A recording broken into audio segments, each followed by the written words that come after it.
You took the whole intelligence into your office and appointed the most unintelligent person to head the intelligence. He always liked posturing and giving an impression that he's an ideologue. He came here before me. You saw him, Honorable Mbuiseni. He was like this. There is a difference between idea and facts.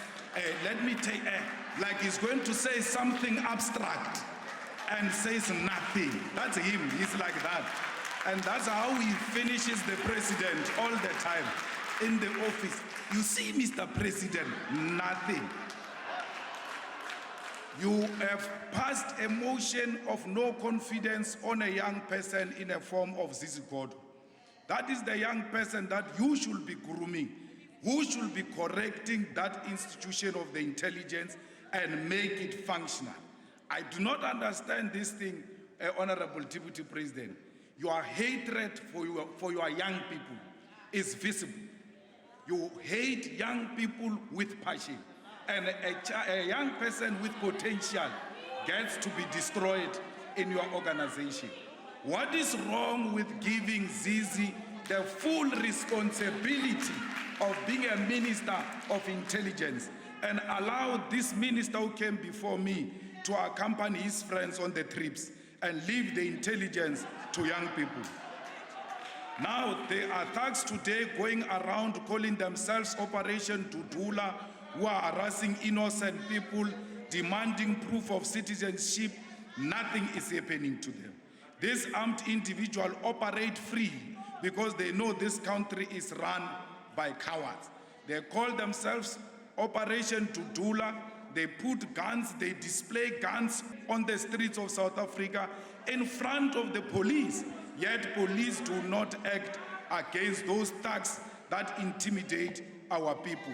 There was a video circulating of an African old lady who was crying, being forced to take out her ID by these thugs.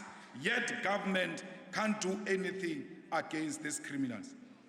Violent crime is at all-time high. That is the mistake you did. Honorable Bekitele was not supposed to be a minister of police because he was a commissioner of police.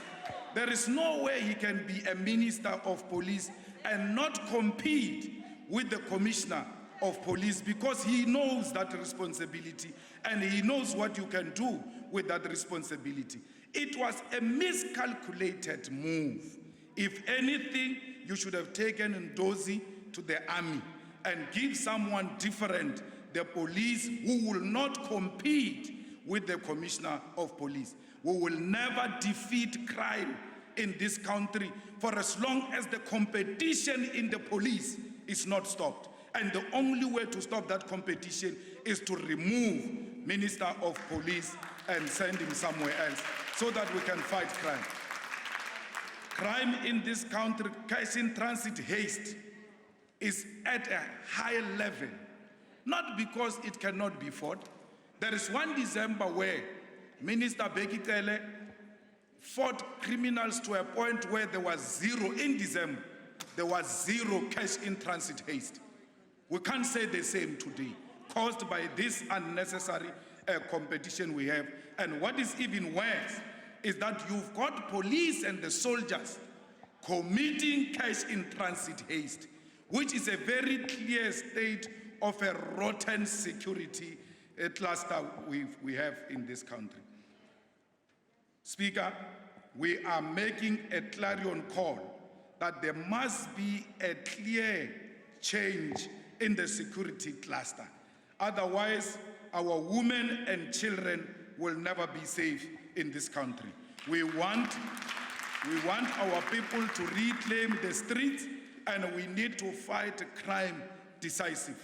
A person is just called John Wick, and then he goes around Mamelodi killing people with ease, and government can't do anything because of competition between a minister and a police commissioner. We want to say to the president, if you want to pass a motion of no confidence in your ministers, stop using your friends by appointing them into positions in your office. You are appointing your friends to come and play the role that must be played by your ministers. What is the point in appointing a person to come and cut red tape? The red tape is a responsibility of Treasury. When people were looting and stealing money of PPE, you called Treasury to issue regulations. Treasury issued regulations and that nonsense stopped immediately. Treasury has got capacity to deal with the issues of red tape because they are the ones who issue these red tapes, who say you must follow the following things before you pay a small business. Now you come and appoint a guy from outside. The government is very hostile, if you don't know, Mr. President. They are not going to cooperate with that person because it's going to be seen as an outsider. You need Treasury to cut the red tape. We need to remove the Department of Small Business because it's not adding any value. If anything, these red tapes that affect small business, it was supposed to be the Department of Small Business that intervenes on behalf of small business and make sure that they survive. But now you have gone to fetch one of your own to come and play a role of a minister. You have now called another one to come and play a role of Minister of Environment.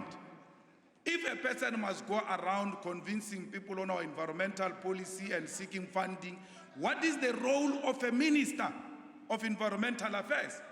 Why are you not removing these ministers that you are passing motions of no confidence on and replace them with your friends because that's what you want to do?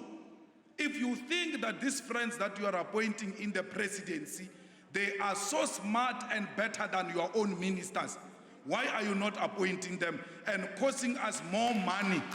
Because these people are not going to perform this job freely.